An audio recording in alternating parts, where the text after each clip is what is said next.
Okay, so I thought I would attempt to change out the exhaust pipes on my 2011 Fatboy Lo. Do it myself. Now, as you can see, I don't have a lift or a jack or a whole lot of proper tools. But I guess I'm as smart as the average bear, so I figured I'd give it a try myself. I certainly could do this, I guess, in any one of the garage bays here. But I figured I would do it outside since it's a nice day out.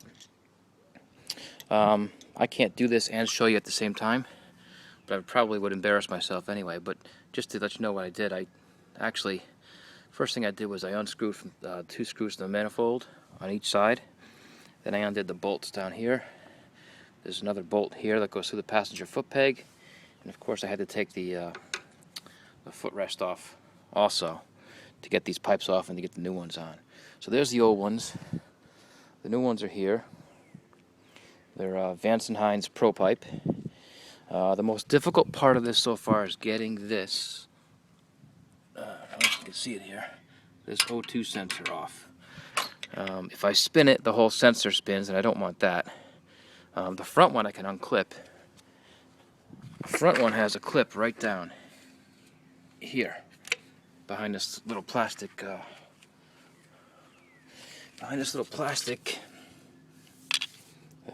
cover that was up here. So I pull that off. I can unclip this one and cut the wire tie. That's easy. The more difficult one is this one back here. Now it does tie in right underneath the oil tank. There's a clip under there also, but there's a strain relief somewhere that I can't find. So I'm going to have to take the battery out and look inside here for the strain relief, snip that, then I can finish unbolting the exhaust and pull it right off with the O2 sensor still in it. That's probably the safest way to do this. So I'm going to give that a try, and I'll get back to you shortly. It's either going to be a success or a complete disaster.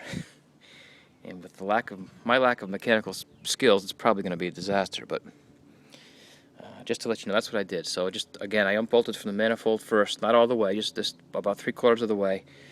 Worked my way backwards, unbolted everything else 3/4 of the way. Took the rear passenger foot peg off because there's a bolt that goes through here. It's got to come off. Took the footrest off, and it's pretty, it's pretty loose now. So it's almost there. And I also, this is common sense, but always get new gaskets, manifold gaskets, and they're pretty simple. They slip right in. So my only difficulty so far has been with this O2 sensor. So I'm going to pull the battery out and see if I can't get back there to it, and I'll get back to you shortly. Okay, you can see the exhaust is off. The toughest part was getting this, if I can find it here, this, I don't know if you can see that or not, that little yellow plug that keeps rearing its ugly head, that's the O2 sensor plug. So obviously the battery had to come out. That was tough. It was held in by, let's see, it was held in by a little plastic strain relief that popped through that hole, a gray color strain relief that I could not pull out from underneath here. So I had to kind of destroy that plastic thing with a pair of pliers. I think it's that important anyway. And if it is, it's not going to be costing more than $1 or $2 at the Harley store to get a new one. So that's done. You can see I took these pipes apart and left the O2 sensors in the pipes, which I think was better than trying to wires up. So the hassle of having to unhook that clamp for the O2 sensor, that little clip, was worth it. So the pipes are off. I got the new Vance & Hines pipe here. Here's the baffle and the muffler, front section, and the heat shields. So the hardware's in that box, as are the instructions. My beer is getting a little warm, so I think I'm gonna finish that first, then I'll see if I can't try and figure out how these Vance and Hines pipes go together and get them on the bike. So that's it for now, and I'll get back to you again in a little bit, and I'll let you know what kind of difficulties I have, because I'm sure I'll have plenty of difficulties. Okay, it's actually the day after I started doing this. Didn't get a chance to make a final video yesterday, so I figured I'd show it today. It's a bit windy outside. Guess you can't really see wind, can you? But it's a bit windy out there, so I figured I'd just do some voice recording in here real quick, kind of sum everything up. The dealer wanted about 2.5 to 3 hours to take off the old pipes, put on the new ones. It took me about 4, but it saved me probably about $275 by doing it myself. So, you know, thanks to my newfound buddy Del from Del Boy's Garage. You can look him up here on YouTube. I decided to try it myself. And just to give you a quick history, in case you're not familiar with Del Boy, I feel like I'm talking about a boy from Oklahoma, but Del is very handy. I don't believe he's a certified mechanic of any kind, but he's not afraid to attempt any repair or replacement part on a motorcycle. He just kind of dives in, and the point of his videos is basically to say, hey, listen, you know, you can fix stuff yourself. Don't be afraid. Give it a try and save yourself a ton of money, potentially anyway, by doing it yourself. So with his encouragement and by watching a bunch of his videos, I figured I'd give this a shot myself, and I'm glad I did. Just again, it was difficult at times. Overall, it was pretty simple. It's just bolts, really, just taking some bolts on, putting the new pipes together, and bolting them back up again. Getting certain things to line up was a little difficult. I can tell you one difficulty I had, besides that O2 sensor plug, was getting the new exhaust manifold gaskets into place. They're not the exact size of the output of the hole. So what I had to do was get a very small tack hammer and a small block of wood, fit the gasket in, and that would be back in here, fit the gasket in as best I could, and then tap it in ever so lightly with a piece of wood over it, and it seemed to get it into place well enough where I could put the pipes in, tighten them up, and expand the gasket without any problems. So other than that, everything was pretty simple. I'm glad I did it myself, and I would do it again.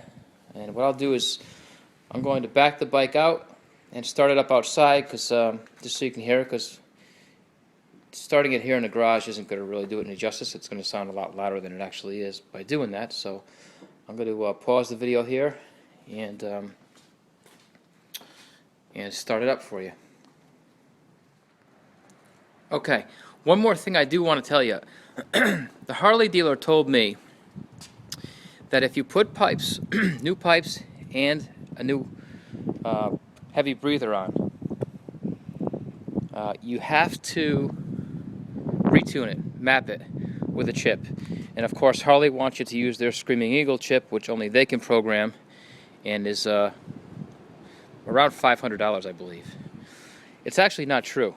I have these pipes on. I have a new air intake on here, and I do not have any fuel management whatsoever. I don't have a power commander or a Screaming Eagle chip on here, and it runs fine. Now, I'm sure it runs lean because it's programmed, out of the factory to run lean. So until I put a chip in it, it's going to keep running lean, but it runs fine. There's no popping, no backfiring. At some point, I will get some kind of a fuel management chip and put it in here. I just don't need to do it right now. So if Harley tells you have to do that, you don't. You can actually take your time in deciding which one you want to use and when you want to get it. So with that, let me start it up here.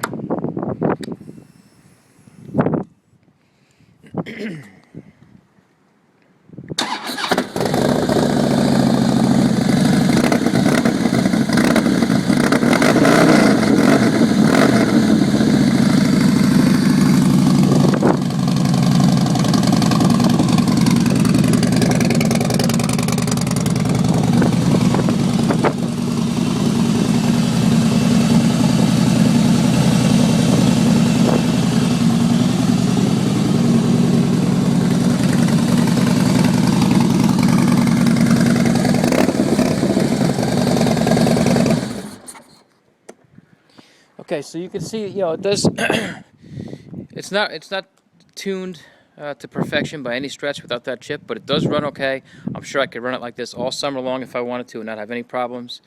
Like I said, at some point I'll get a fuel management system, probably a power commander, and put that in also. But for now, came out well. I'm happy with it, and because of this, I would certainly attempt other repairs and other change outs on the bike myself, whereas before I would probably have gone right to the dealer and had him do it. So just figured I'd give you a quick update and a quick overview as to what I did and how I did it. And again, I don't have many tools. I don't have a lift or a jack or, a professional garage by any stretch of the imagination.